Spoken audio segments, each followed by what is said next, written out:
Buenas noches con todos. Agradecemos nuevamente en este sitio tan especial para los creadores y... Sí. ¿Más acá?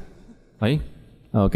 Nuevamente, muchas gracias a la Casa de la Literatura Peruana por invitarnos nuevamente este año a hablar y conversar sobre el tema que nos apasiona, que es el cómic, ¿no?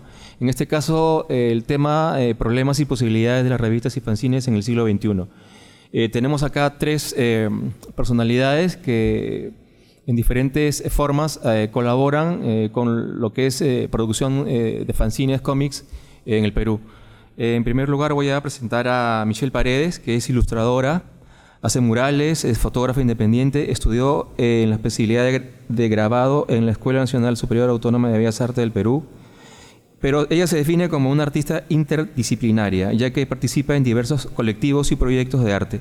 La influencia de su dibujo se aprecia en su proyecto personal Caracoles del Jardín, que es la obra más famosa que tiene, ¿no?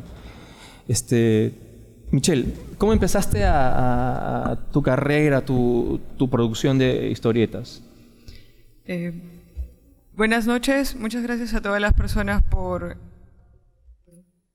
¿Muy fuerte? No, está bien. Muchas gracias a las personas por asistir, gracias a la Casa de la Literatura por la invitación. Y respondiendo a la pregunta, pues creo que como muchos y muchas como de las que estamos aquí, empecé desde muy pequeña dibujando y era algo que siempre me pareció familiar. Estudié de hecho diseño publicitario primero y luego es que ya postulo a la Escuela de Bellas Artes. Caracoles del Jardín nace justo en esa intersección entre dejar diseño y comenzar arte. Y lo retomo ya al tercer año de la escuela con mayor fuerza y ahora ya como egresada a 100% a Caracoles del Jardín. Mira, acá hay tres preguntas. Bueno, primero los presento a todos y después ya comienzo con las preguntas. Javier Peralta, tú has trabajado en el diario regional Ecos, ¿no? De la ciudad de Huacho. Ha laborado en empresas editoriales y de publicidad en Lima. En la actualidad es director de la revista de historietas Conexión y trabaja en una casa editora. Colabora con organizaciones que promueven la identidad cultural y la lectura. ¿Cómo estás, Javier?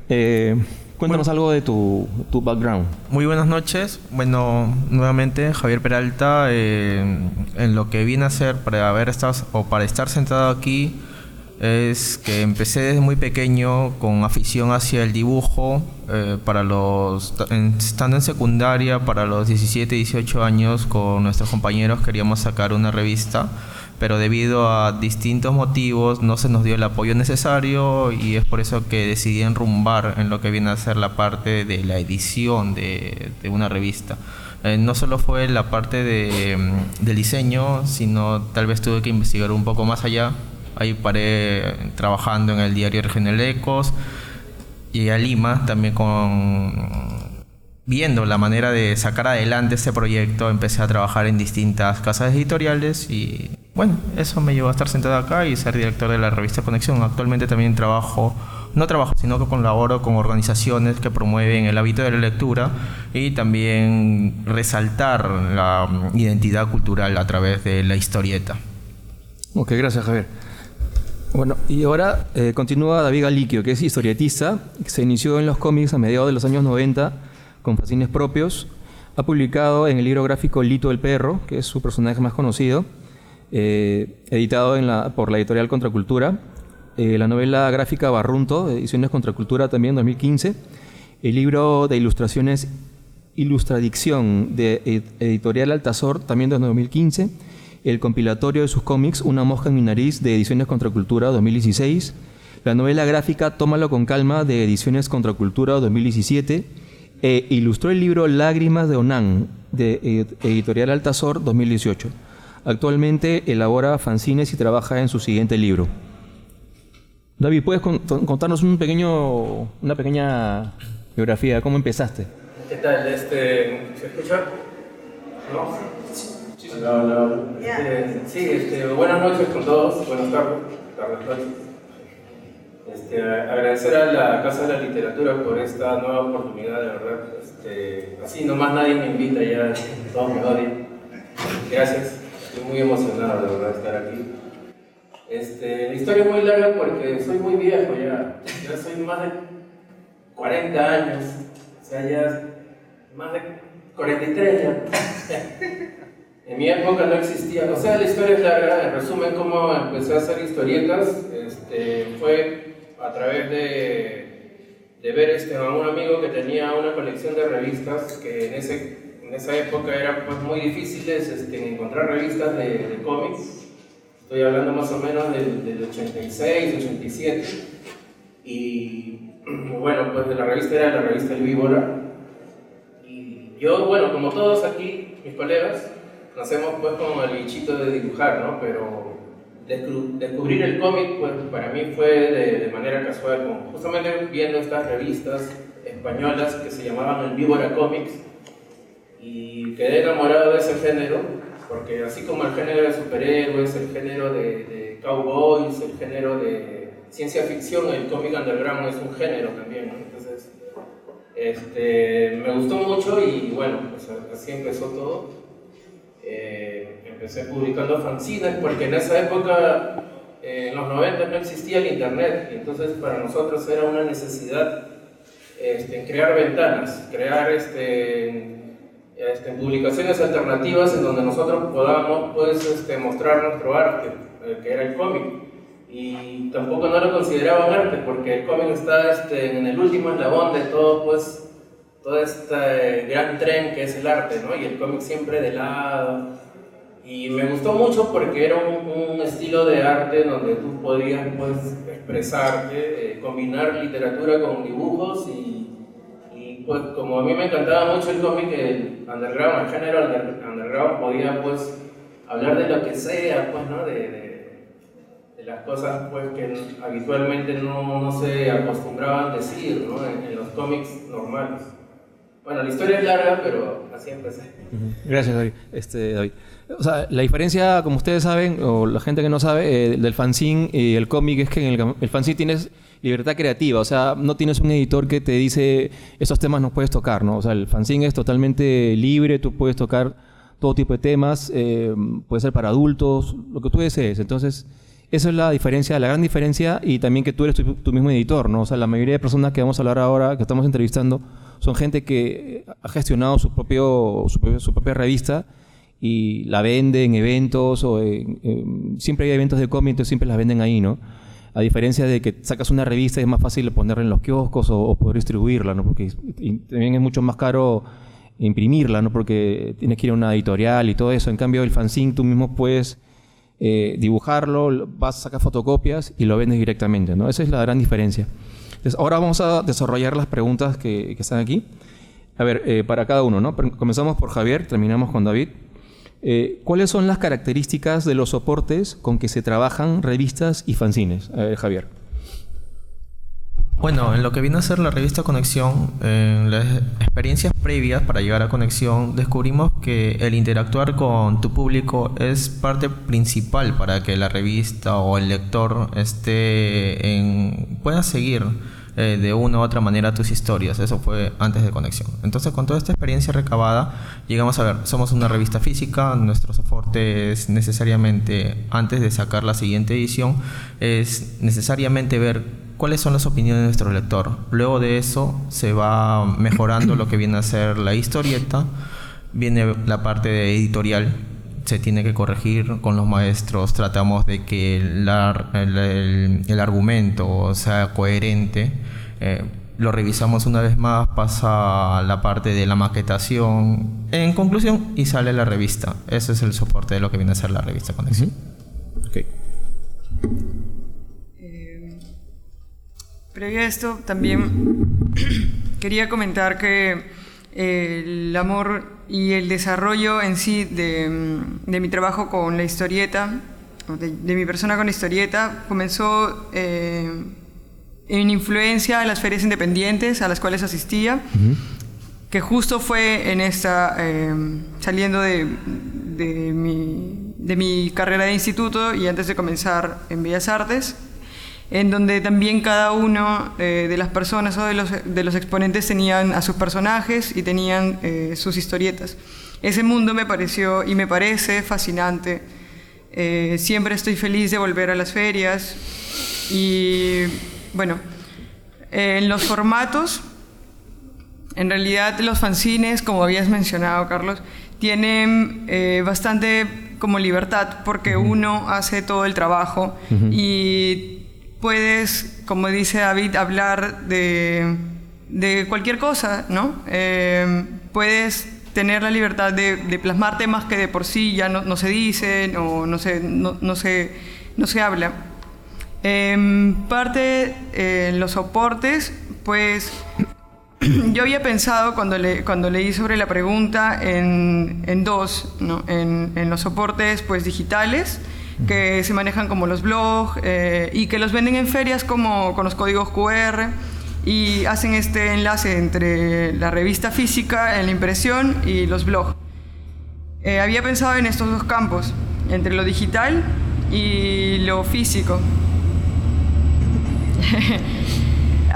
Y en lo material había pensado pues en los tipos de impresiones como los offsets, que son como estas, el tipo de impresión que hacen en las imprentas, en fotocopias, que es lo propio del fanzine, y las impresiones ahora en láser. Y también había pensado en los diversos formatos que tenían los fanzines, pues como habíamos dicho que tenía ahí aquí en este campo bastante libertad.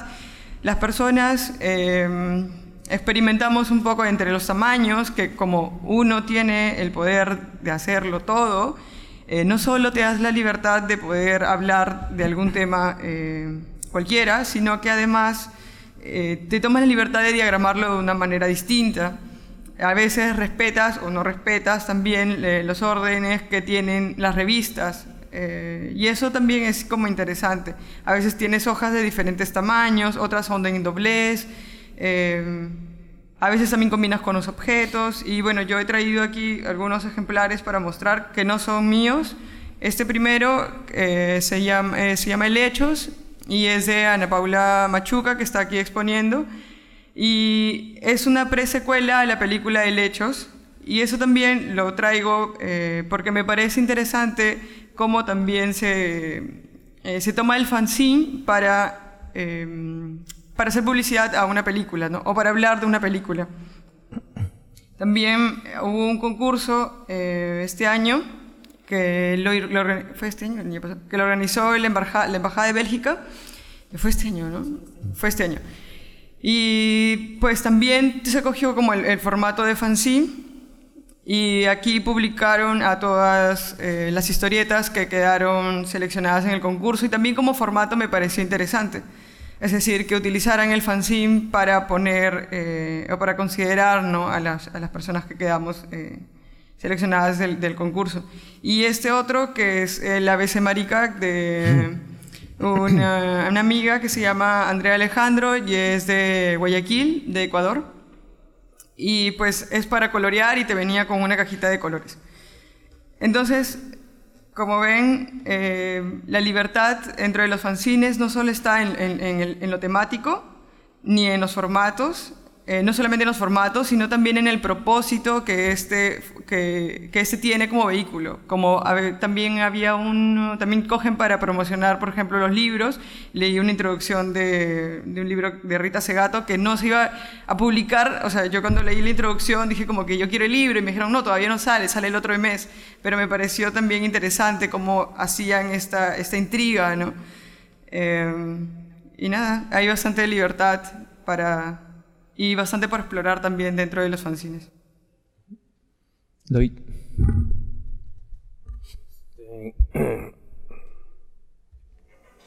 Como dijo acá mi colega, pues hay muchas formas de presentar lo que es el fanzine, ¿no? Uno puede hacer a través de collage. Bueno, yo le hablo más o menos desde mi perspectiva, porque lo máximo que yo he hecho ha sido un prozine. O sea, prozine son los fanzines, pero que ya fueron pues manipulados a través de una imprenta, ¿no? Son las que no cuentan pues con auspicios y con código de barras, pero está pues bien editado y bien chévere. Para mí esos son prozines, es lo máximo que yo he llegado a hacer.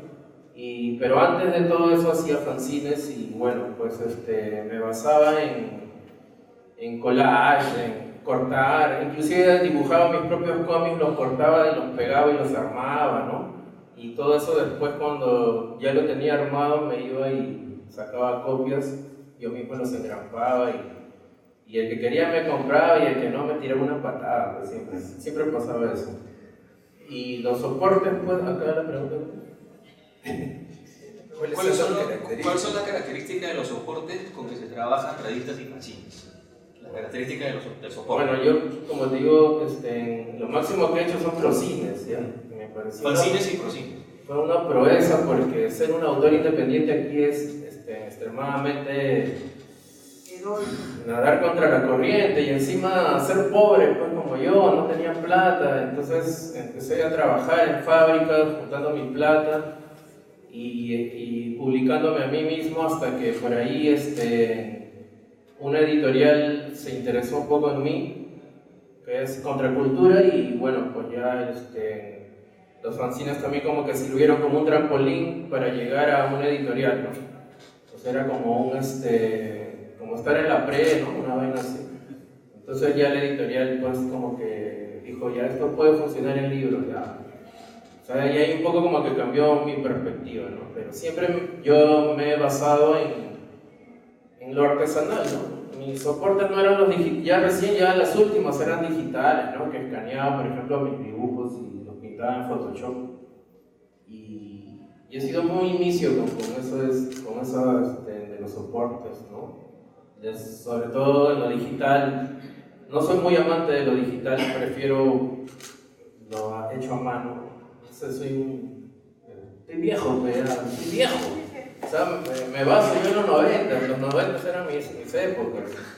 Cuando hacíamos fanzines a mano, dibujábamos, ¿no? Ahí mismo, el original lo llevábamos a fotocopiar. Y hasta ahora en la actualidad hago fanzines, pero para mí mismo, porque ya estoy viejo y no tengo ya las energías de fotocopiar fanzines e ir a las ferias como tenía las energías aquí como mi compañera que está en toda la vitalidad, pero ya no puedo, ya me cuesta salir de mi zona de confort, pero los pocos fanzines que he hecho, que por ahí tengo un par que se llama Lobo Feroz y Cerdito Precoz, tenía La Mosca, bueno, Moco, Animal Machine, bueno, casi todos eran así artesanales. Mis soportes podría decir que era pues cortar y pegar.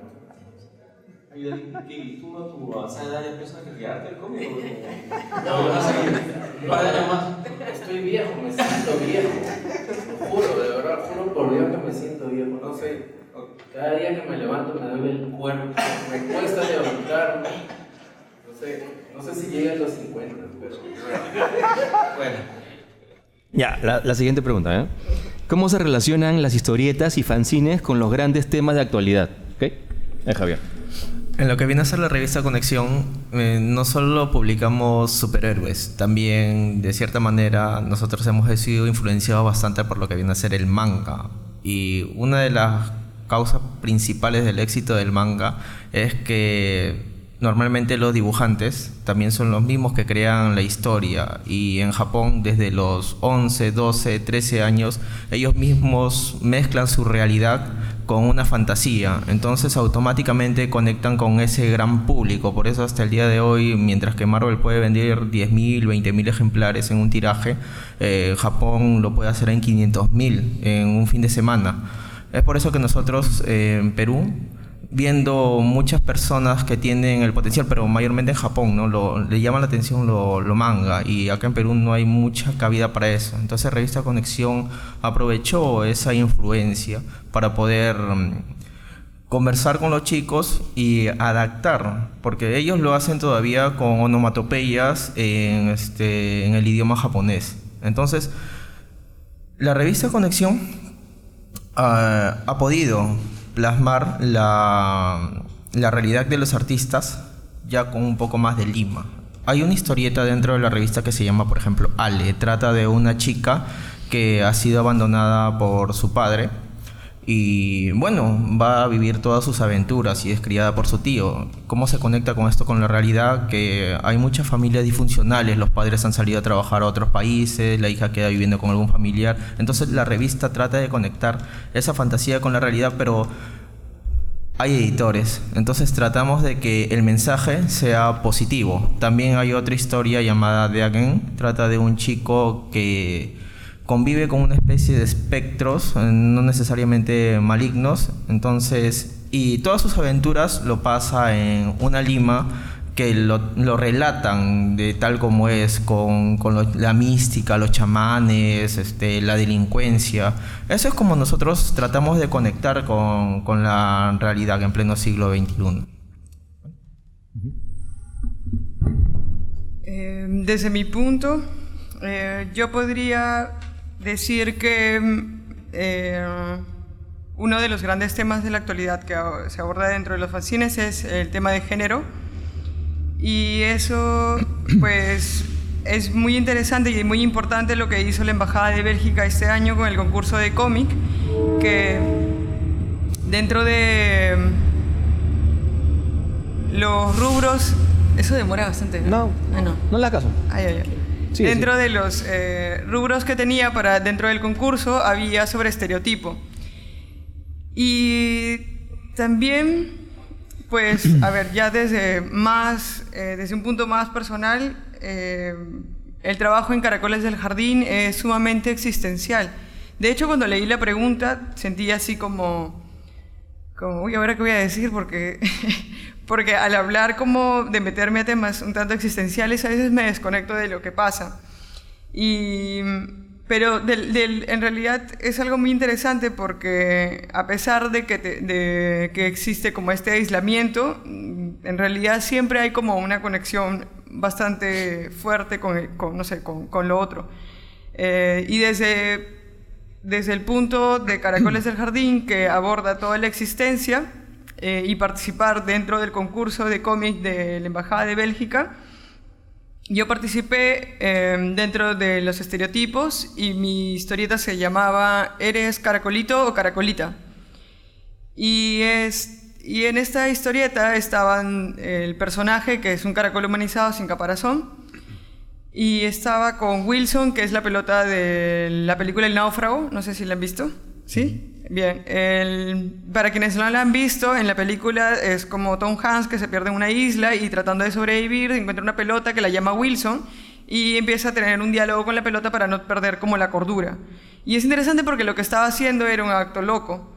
Entonces yo cojo la pelota Wilson y empieza como a hablar con el personaje y cumple el mismo papel que en la película y el personaje le dice como ¿qué dices, Wilson? Y Wilson, aparece solamente la figura de Wilson, no dice nada. Y le dice, estás diciendo esto. Y así. Entonces participé con los días con Wilson y justo le preguntaba, ¿me preguntas, Wilson, si soy caracol o caracola? Entonces empieza como a repensar la pregunta y la repiensa en la historieta, ¿no? Y le responde a Wilson, ¿no? ¿Qué dices, Wilson? El día que lleguemos al día que dejemos de hacer esa pregunta, nos hará un poco más libres. Entonces era como la respuesta, ¿no? En tanto a siempre esta idea de andar pensando en que, y hasta ahora me genera así como rollos sobre el tema de género, ¿no? De andar preguntando si eres hombre o mujer, como si esa fuera una condición para tratarnos, como si el ser mujer me vas a tener, no sé, más cuidado si soy un hombre. Es como fuerte, a mí me parece, en realidad, para los hombres, porque es pensar que siempre los andan golpeando o que los tratan como, no sé, pues no, muy violento, y es como si yo estuviera en el papel de ellos, es como, y que en realidad lo estoy por mi aspecto. Es feo que me traten así, es como, ¿qué diferencia hay? Sigo siendo una persona y reclamo más bien el derecho de eso y no más bien que me traten por cómo me he visto o algo así, o que eso haga una diferencia, ¿no? Y bueno, y esto fue como Caracoles del Jardín, así dentro del punto existencial y que podría decirse como aislado, ¿no? Porque tiene bastante reflexión y termina siendo siempre como una atmósfera o respuestas bastante abiertamente humanas. También analiza un tema actual, ¿no? Que es lo de género, y bien por la Embajada de Bélgica por haber organizado este concurso y dar apertura a este tema y problemática que es bien grande. ¿Te repito la pregunta, David? Sí, por favor. Ya, ¿cómo se relacionan las historietas y fanzines con los grandes temas de actualidad? A ver, desde la creación de los fanzines siempre como que tenían un sentido distinto, ¿no? Siempre relacionado a la ciencia ficción. Por ejemplo, el primer fanzine que existe en la historia de los fanzines se llama La Come, que fue en los años 40, si no me equivoco, y abarcaba temas de ciencia ficción, ¿no? O sea, como que era una subpublicación de revistas de esa época, en donde artistas que eran amantes de la ciencia ficción y querían exponer sus trabajos publicaban a través de estas revistas que les llamaron fanzines, ¿no? Y luego, posteriormente, ya años, 30 años después más o menos, cuando ocurre la explosión de la revolución sexual, el hippismo, ¿no? Los años 60, cuando pues explota todo esto de la liberación sexual, la psicodelia. Entonces, artistas que están un poco dentro de lo convencional, como autores que en los años 50 te hablaban mucho sobre la Segunda Guerra Mundial, por ejemplo, ¿no? Y problemáticas que habían, pues, pequeñas novelas, por ahí, historias de amor, y hasta que empiezan a surgir ya historias relacionadas pues al horror, al terror. Entonces en cierto punto ya se genera una especie de persecución a estos autores, pensando de que estos tipos o este tipo de historietas generaban una violencia, o mejor dicho, favorecía para que los jóvenes se volvieran más violentos y se revolucionaran contra sus viejos, contra lo establecido y todo. Entonces, a raíz de todo eso se crea un código de aprobación, ¿ya? Donde todos los autores de cómics, me imagino que algunos deben de saber la historia, que a la hora de publicar tenías que entrar en un filtro, ¿no? Si aprobabas ese filtro, si tus historias no contenían violencia, no contenían sangre, terror o qué sé yo, si no tenían esos elementos, te ponían el código de barras, o el código que decía, ¿no? Aprobado por el código del comic book, ¿no? Entonces podías publicar tu revista tranquilamente. Entonces, es ahí con la explosión del hippismo, la psicodelia, donde surge pues un movimiento que se llama pues el cómic underground, ¿no? El género underground, que ya nada es underground, ya era todo eso overground. Pero en esa época era underground, entonces estos tipos hablaban de sexo, drogas y todo lo que sucedía a su alrededor, y entonces estaban enseñando un poco de que los cómics de personas comunes y corrientes, o de hablar de los hippies que estaban en la esquina, eran tan divertidos como los cómics de superhéroes y todo eso, pero esos cómics estaban prohibidos. Entonces se podría decir que esas publicaciones también eran como fanzines clandestinos, ¿no? En realidad ya en Estados Unidos fanzines le llaman pues a las revistas que no tienen pues auspicios, o donde detrás de esas publicaciones no hay una industria poderosa, ¿no? Entonces se les llama fanzines, pero para nosotros son procines. Bueno, esa es otra historia. Pero en esa época pues te demostraron estos autores como Gilbert Shelton, Robert Brown, Spike Rodríguez y toda esa onda que existía en esa época, de que los cómics de las historias comunes que pasaban a tu alrededor eran tan divertidas, ¿no? Entonces los fanzines ahí estaban ya relacionándose con como me hiciste la pregunta, con los temas de actualidad, ¿no?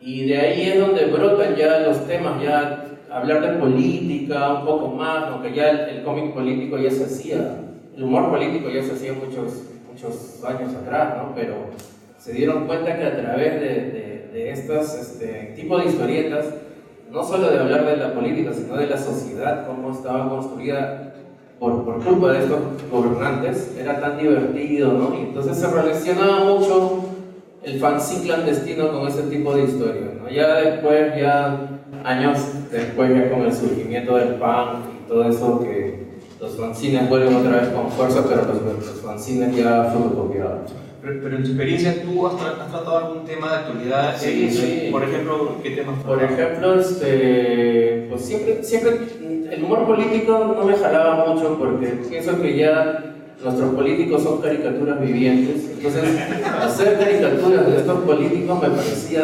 hacer como que... redundante. Sí, o sea, como que gastar mis tintas y todo eso. Porque ya tú prendes el televisor y te ríes después de Toledo, ¿no? Te reías de Alan. Entonces yo decía, no, quiero hablar sobre las cosas que pasan a mi alrededor, juntando un poco de imaginación con cosas que he visto y por ese camino me iba pues influenciado pues, por mis dioses. Bueno, por Robert Grant, Gilbert Shelton, ¿no? Autores que te mostraban de que hablar de lo cotidiano y de lo social era pues, también interesante. Entonces, como que también yo quería hacer lo mismo, ¿no? Y entonces, un poco que tomaba de aquí y acá y en base a mis vivencias, ya creaba pues lo mío. Okay. Ya, pasamos a la tercera pregunta. ¿Cómo se gestiona el campo editorial de revistas y fanzines en su Esa fue una gran pregunta durante mucho tiempo.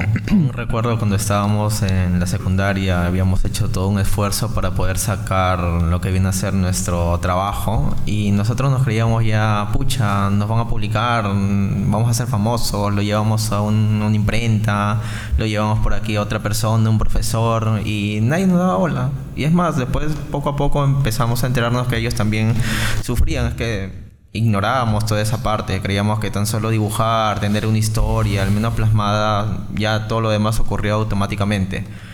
Y seguía siendo la gran pregunta. Luego, un poco con el equipo, empezamos a trabajar en la manera de ver cómo publicarlo, logramos publicarlo y vino acá la otra gran cuestión, ¿no? Ya teníamos la revista en físico y lo llevamos a los eventos. Algunos nos compraban, algunos no. Y ahora, ¿cómo caracho lo vendemos?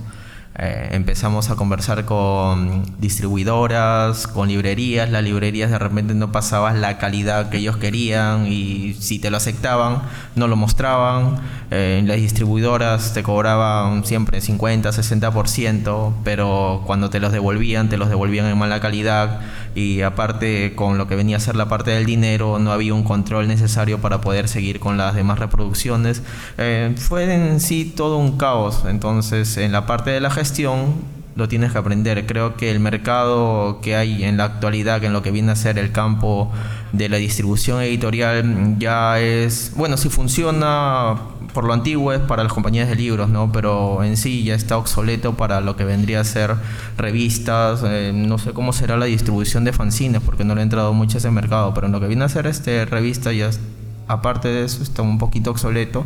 La parte de los auspicios también tienes que tener bastantes contactos. Revista Conexión, en base a toda esta experiencia, ya tenemos una experiencia, tenemos un pequeño mercado, tenemos un campo el cual nos ha costado bastante poder conseguirlo, y esto también se debe, lamentablemente estoy viendo que acá los artistas tienen bastante libertad, publican sus fanzines, ¿no? En el caso de lo que viene a ser Revista Conexión, lo que viene a ser la parte editorial, nosotros tenemos que regirnos necesariamente a ciertos tipos de, ¿qué te digo?, de filtros, porque nosotros entramos a colegios de niños de 5 o 6 años. A veces cuando un autor nos envía con tanto entusiasmo la parte chévere de su creación, nosotros tenemos que decir, ¿sabes qué? Bájale un poquito el tono a esto porque esto va a ir a un colegio. O de repente cuando entramos al colegio y eso pasó el filtro, el director nos puede decir, mira, en la parte central hemos tenido la experiencia de aquí para la parte de la selva, que son mentalidad abierta, no tenemos muchos problemas. Para la parte norte también nos reciben con los brazos abiertos. Y así como nos recibieron, nosotros nos fuimos a la parte sur, que era Arequipa, Moquegua, Puno. Entrando nada más, el director veía por ahí un pequeño demonio, ni siquiera tan ¿qué te digo?, escandaloso, pero era ya, simbolizaba el demonio, ¿no? esto mis alumnos no pueden ver de frente. Ustedes pasen, expliquen su proyecto, pero la revista no me pasan. Y fueron así en varios colegios de la parte sur. Entonces te das cuenta que la idiosincrasia de distintas partes del Perú hacen que tus filtros necesariamente... Estamos hablando de una revista, y la revista, su tiraje tiene que ser por ley masivo. Tú no puedes hacer una revista para Arequipa, una revista para Lima, una revista para Ica. Tal vez en lo que viene a ser fanzine por el tiraje corto, lo puedes hacer. Pero en revista, o sea, lo que viene a ser el campo editorial de revistas y fanzines. ¿Cómo lo gestionas? La gestión del campo editorial se torna complejo. Ya lo hemos en toda esta experiencia, ya hemos podido desarrollar nuestra gestión de la revista, pero se torna bastante complejo. Tenemos nuestros auspiciadores, que lo hemos conseguido sufriendo. Tenemos nuestro mercado, que lo hemos conseguido también sufriendo, asistiendo a distintos eventos. La parte de la energía de la juventud es necesaria aquí, porque yo he estado en Arequipa, en Huánuco, en María. El año pasado llegamos a Bolivia. Pero no es solo estar ahí, sino vender. Claro. Entonces, la gestión principal es hacerte con un equipo de personas que verdaderamente quieran contribuir al que el proyecto salga adelante. Y para eso tiene que pasar filtros. Para todo esto, para llegar a la parte de la revista, es necesario un filtro, el equipo. Segundo, tú tienes que viajar y sacrificar con tu equipo muchas cosas. Tercero, vender. Tienes que promocionar de una u otra manera. Ya en lo que viene a ser en la actualidad, debido a las redes sociales, los medios de comunicación, los sistemas de venta de revistas, nuevamente te digo, son obsoletos. Uno tiene que crear su mercado. Entonces, el tipo de gestión editorial de lo que viene a ser la revista Conexión es prácticamente todo, se ha innovado, se ha en base a lo que les estoy comentando. Paso con mi compañero. Bien, en la gestión para sacar los fanzines, Caracoles del Jardín, inicialmente pues yo les llamo intentos a las primeras publicaciones o historietas que hice, y sí fue también, bueno, no sé si ese punto lo tocaste, pero yo con mis ahorros, pues igual que David me publicaba, pero siempre quise en realidad publicar todo a color, y es que en realidad tengo como comparto una experiencia. Cuando yo era muy chica, yo vivía en Tumbes y ahí hace bastante sol, y ver las cosas con la luz del sol es diferente a verla con cualquier otra luz, y me quedaba largos ratos como viendo las cosas que tocaba el sol, y el nivel de la imagen es increíble. Y me gustaba mucho. Entonces siempre me ha gustado como que ver las cosas súper cerquita, y me quedo así. Y cuando vi los fanzines también era como que pues la costumbre de ver las cosas así. Y por eso también trabajo en vectores, porque me gusta también como que hacerle mucho zoom y que no se pixelee. Sí, me gusta, es algo que me gusta, pues. Y cuando saqué los fanzines, quería que sean a color y quería que sean de buena calidad, y la única pues, forma de imprimirlos es con offset, para que tengan buena impresión, ¿no? Para que la imagen se vea bien y todo. Pero esas impresiones en offset requieren de un presupuesto fuerte. Entonces, para el primero, que es este de aquí, que se llama El Nacimiento, lo que yo hice fue generar auspicios, y les di la parte trasera de mi fanzine a marcas que quisieran abonar dinero para pagar al menos la mitad de la imprenta. Saqué 1 millar y hasta ahora tengo. Y de hecho se sumaron varias marcas, entre amistades, entre personas que simplemente habían visto mi trabajo, como Arcadia Mediática, que ni siquiera creo que revisó el PDF que le envié y todo mi texto que había redactado. Me dijo, ya, sí. Y me abonó así para pagar la imprenta, y desde siempre también me ha apoyado bastante. Espacio Los Únicos también fue una Marité, que es mi amiga. También me dijo, vio el trabajo, le gustó la presentación, y apoyó también el fanzine. Y así se han ido sumando varias marcas, y se ha podido pagar la imprenta. Al final no es que se paga todo, pero es un gran monto, o sea, que te alivia bastante peso. Y lo mismo ha pasado con las siguientes publicaciones, que suelo sacarlas así, en tamaño pequeño. Más o menos tienen 18 páginas, 36, son 36 páginas, 18 hojas. Sí, bueno, son 36 páginas y son full color, ¿no? También como, por ejemplo, hay algunas que le pongo sectorizado. Me gusta como esto que tenga como este brillo. Pero en general, la gestión... Primero era sumamente todo autogestionado y ahora recibo ayuda de marcas que auspician para pagar la imprenta de los fanzines. David. Bueno, en mi época, que yo ya hago fanzines para mí mismo porque yo les expliqué, ya no tengo las energías de antes.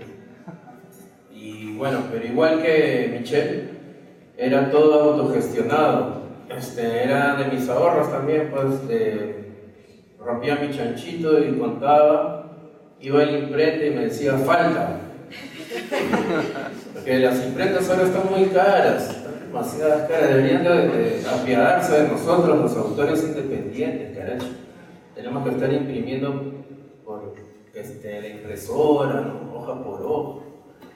Bueno, pues en mi caso pues era así, ¿no? Autogestionado, siempre he sido autogestionado, siempre me ha dado roche pedir ayuda a las marcas, a las librerías, como que de repente les caigo el peso, entonces era autogestionado todo, ¿no? Pero valía la pena cuando veías tu publicación impresa y pues chévere, ¿no? Era como también cartas de invitaciones para que otros vean tu trabajo. Al final terminé regalando todos mis fanzines, o sea, no vi nada de ganancias, soy malo para hacer negocios, pero solo les recomiendo si es que hay un muchacho por acá, porque yo ya veo gente, chibolos que ya no quieren comprar cómics, es más, acá en el público no veo jóvenes, por ahí veo uno, ¿no? Pero por culpa de los youtuberos, antes nosotros éramos las estrellas en los 90, un autógrafo, compadrito, toma, una foto, ahora ya ni van a los eventos.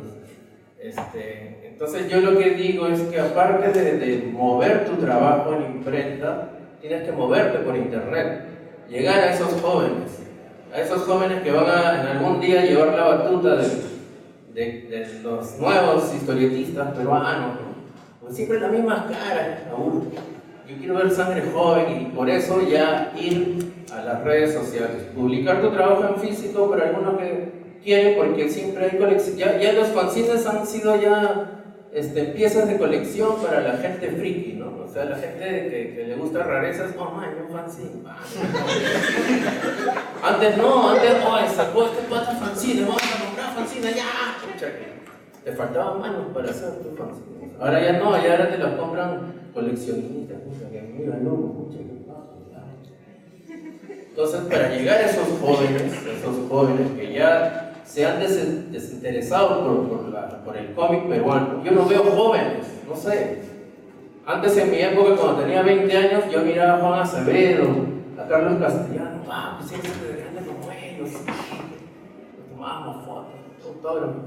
No, ahora nosotros somos los viejos y aquí no sigue nadie.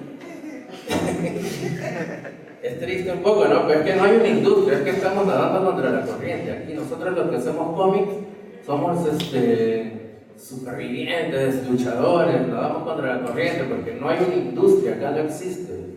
Casi todos somos autores independientes, ¿no? Entonces, los que estamos aquí es porque realmente amamos el cómic, nos gusta. En mi caso, pues siempre me ha servido pues, de escape de los problemas de la chamba, la familia, mi mujer, mi otra mujer. Empezaba a dibujar en cómics. Y eso era chévere porque me gustaba. No lo hacía solo por figurar, sino porque me encantaba, me sentía liberado de dibujar.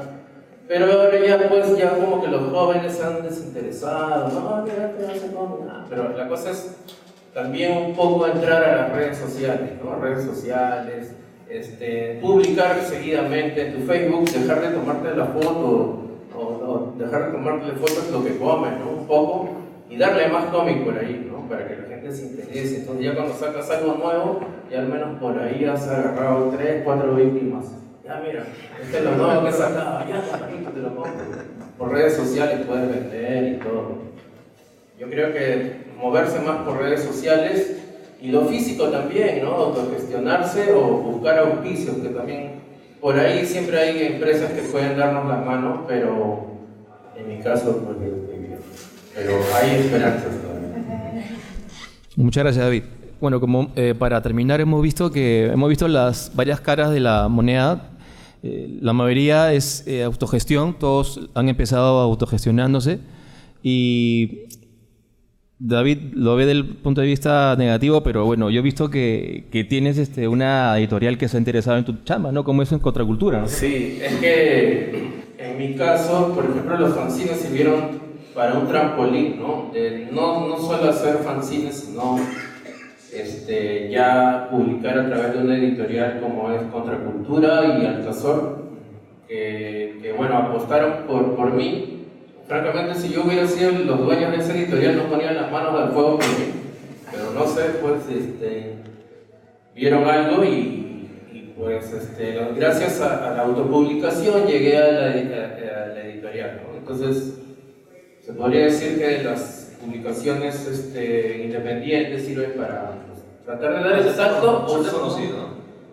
Bueno, no tanto, pero sí al menos para que tu trabajo se exponga más, ¿no? Y que puedas, pues, competir también con otros autores que vienen de afuera, ¿no? Un poco, ¿no?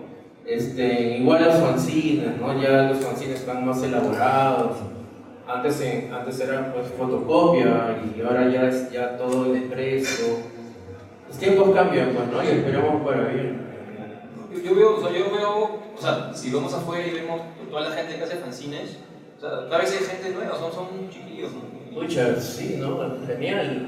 Pero a veces también ellos buscan también que sus publicaciones se vendan, se expongan. No, ¿no? y lo bueno es que ahora hay chicas que hacen cómics y publican sus fanzines, ¿no? Sí, bueno, antes éramos puros hombres, ¿no? Yo desde mi época, en mis tiempos, hasta ahora siempre han habido chicas que hacen cómics y bueno, sino que siempre fue el patriarcado, el machismo. Sí. Pero también existen, hay muchachas, mira Michelle, por ejemplo, ¿no? Siempre han estado ahí, sino que nosotros pues éramos más como que siempre pues los hombres, ¿no? Y divertimos por ahí. ¿Sí? Pero no es así, pero ahora hay de todo, ¿no? Y lo bueno, o sea, eso es lo bueno de los eventos de cómic, ¿no? Por ejemplo, yo he visto el trabajo de Michelle el año pasado, ¿no es cierto? Un evento de historia de cómics en Antifil. ¿No es cierto? Antifil, ¿no? Entonces, esos eventos siempre sirven como para que tú puedas vender y mover tus productos, ¿no es cierto? Sí. Uh-huh. Sí, por supuesto. De hecho, también el año pasado fue que se realizó por primera vez el carboncito. Uh-huh. ¿Sí? No. No, es la segunda vez, ¿no? Bueno, ¿qué cosa? El carboncito fue el año pasado, se realizó por segunda vez o primera vez. Sí, segunda vez. Bueno. Claro, y ahora va a salir, pues es un gran festival, de hecho, de publicaciones independientes y es muy interesante porque lo organiza Amadeo González y pues las personas que presentan allí su trabajo son a nivel nacional e internacional. Y es una feria muy atractiva dentro de las publicaciones independientes y es muy, muy chévere. De hecho, es un gran espacio. Ahora, claro, hay algunas que ya no se realizan. Planetario también era una. ¿Dónde se realizaba esa? Estaba en Miraflores, Casa Pausa. Ya. Pero ya no se organiza, pero ahora va a salir, y están ahora saliendo nuevas, ¿no? Ahora, por ejemplo, hay una convocatoria para la Feria Lunar, que también la organiza Cometa Oso y un grupo de chicos, y eso, bueno, ha abierto ahora la convocatoria y se va a realizar en Barranco. Y también dentro de las otras ferias, como Perú Independiente, la Feria Cachenera, suelen dar también a veces espacio para publicaciones o fanzines, ¿no? Entonces, también creo que está bueno eso. Sí. Lo del Antifil está buenísimo, no sé si lo conocen, es como antiferia del libro y es porque pues abarca estas publicaciones que se quedaron fuera de la feria del libro. no es que esté en contra de los libros para nada, porque allí se venden libros. Y también hay un gran espacio para los fanzines y se realiza todos los años, así que está bueno. Y sí. Ajá, ok, gracias. Una cosa para terminar ya con Javier, yo tenía una pregunta. ¿Tú podrías contar cómo haces tú con los dibujantes que participan en tu revista? ¿Me contabas eso? ¿Podrías contarnos rapidito? Ya, sí, bien rápido. En lo que estaba comentando el maestro Galiquio, era la parte de que ya no ve muchos dibujantes por estos eventos, debido a que yo sí los veo, pero lamentablemente también en estos eventos son muy pocos porque las veces que han asistido, como estaba también comentando nuevamente Galiquio, el maestro Galiquio, era la parte de que siempre se ven las mismas caras, ¿no? Entonces, ¿qué es lo que pasaba en esta situación? Que ellos también buscan destacar. Y cuando yo los veo en las redes sociales, ellos tienen muy buenos trabajos. Y cuando los he podido ver en persona también, me muestran su file y todo. Pero ¿qué es lo que pasa? Que ellos necesitan destacar y aparte de destacar también monetizar. Entonces a nuestros dibujantes de historieta o buenas ilustraciones, nosotros los tenemos trabajando para el extranjero. ¿Por qué? Porque no hay una industria que verdaderamente apueste por, o arriesgue al menos, o ya pues al menos te doy un espacio, como vendría a ser, creo que este año en la Feria de Libros sí di un espacio para los ilustradores, pero se necesitaría más espacio para... Ya termino para que haga la pregunta. Al final, sí. Ajá. Entonces, se necesita verdaderamente personas que apuesten por ilustradores, porque, recalco, hay muy buenos ilustradores, los tenemos trabajando para el mercado internacional. Los pocos que estamos aquí son los que estamos sacando a como podemos nuestras publicaciones. Para las preguntas. A ver.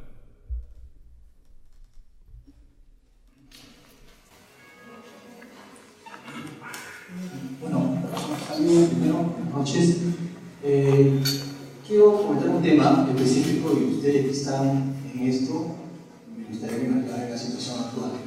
El año pasado, cuando estuve en Cusco, hubo un encuentro de ilustradores de cómic y se habló sobre un tema particular, que de alguna forma la Biblioteca Nacional no lo reconoce como revista, como libro, es decir, ¿cómo hacen el depósito legal ustedes?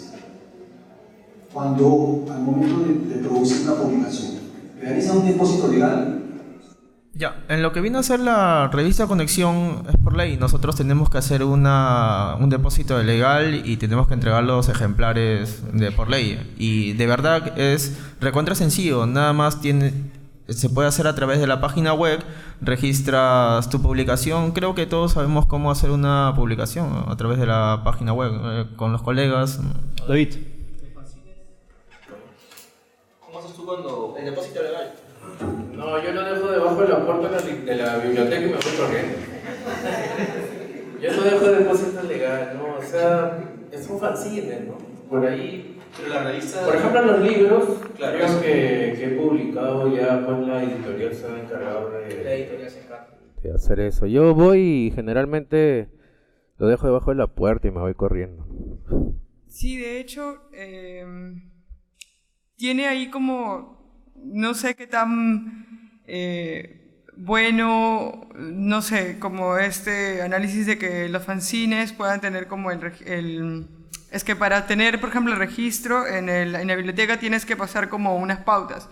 Por ejemplo, yo hace poco estaba tratando porque también me enteré de lo de la convocatoria de la FIL, que ahora también, no sé si han escuchado de La Independiente, ¿han escuchado de La Independiente?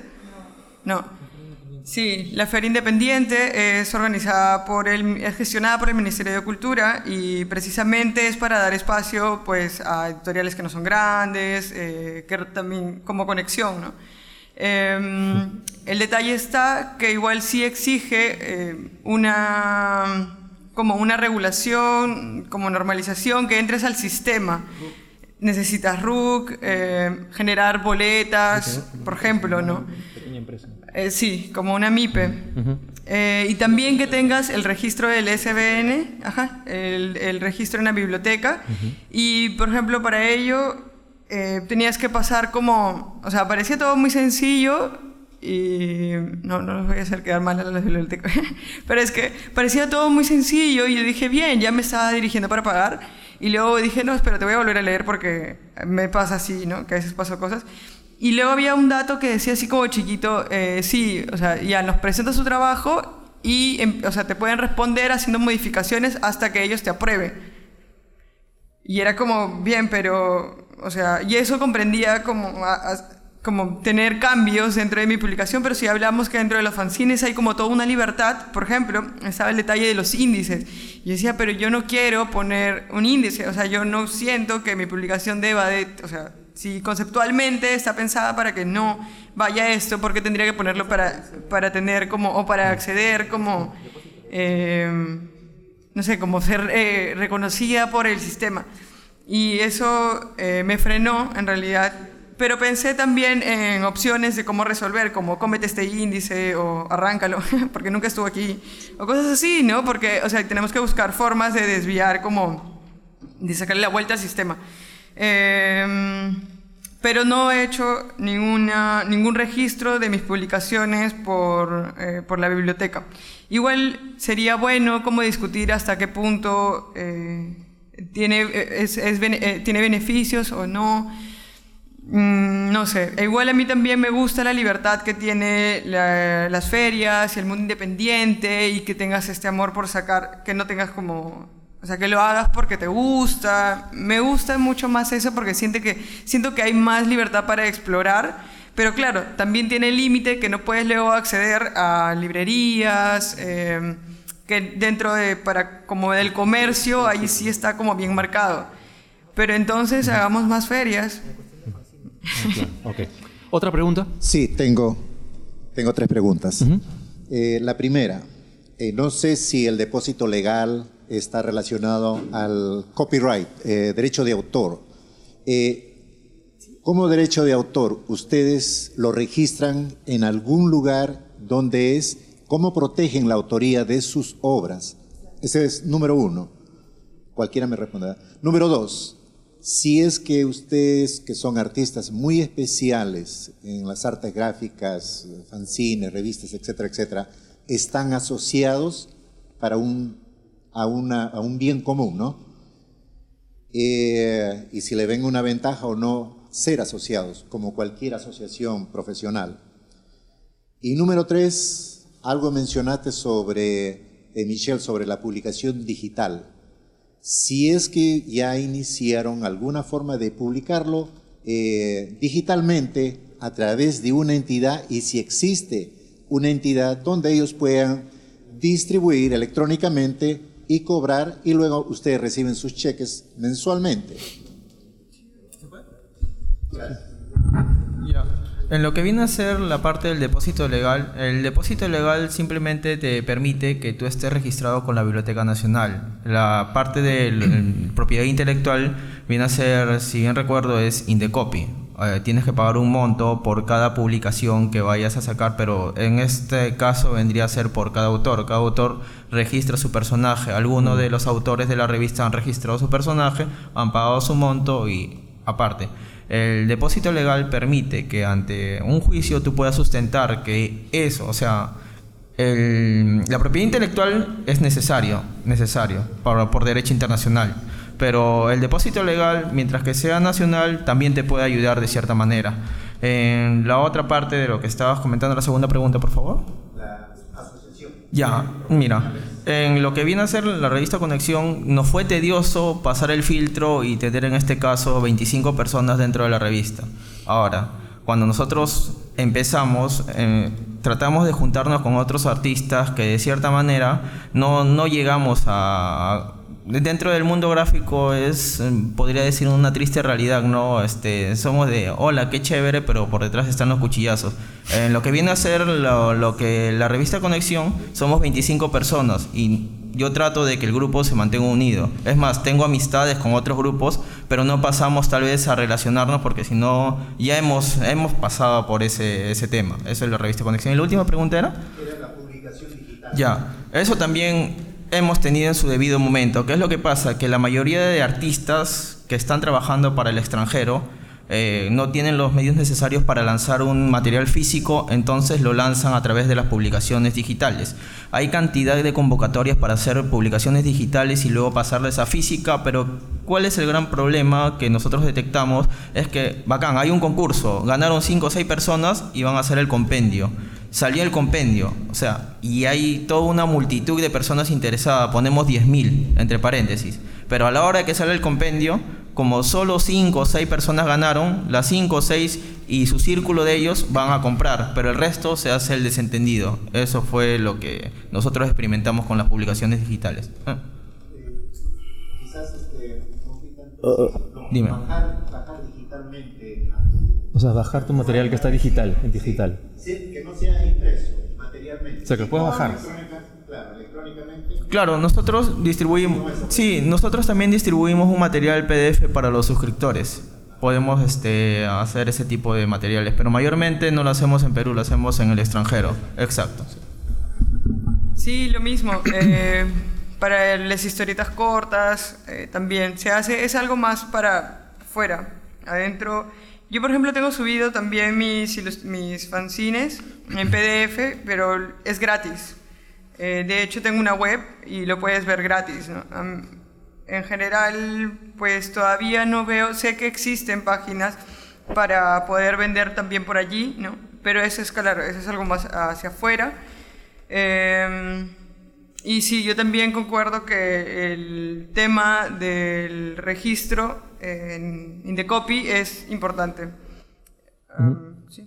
Ok, David, ¿tú quieres lo último ya porque viene otra mesa? Bueno, en cuanto a patentar los dibujos, pues yo los tengo patentados en Indecopy, así que si por ahí alguien dibuja, yo y otra cosa es que en mi caso, pues no hay esa... Hay plataformas para que tú puedas hacer tus fanzines de forma virtual, ¿no? Como el PDF, que hay programas donde tú armas tu revista, te lo volteas todo bien chévere, pero no hay la manera de monetizarlo, ¿no?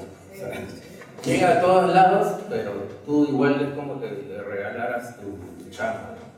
Y el pata lo ve y ya, pues igual tú sigues pobre y mismo, ¿no?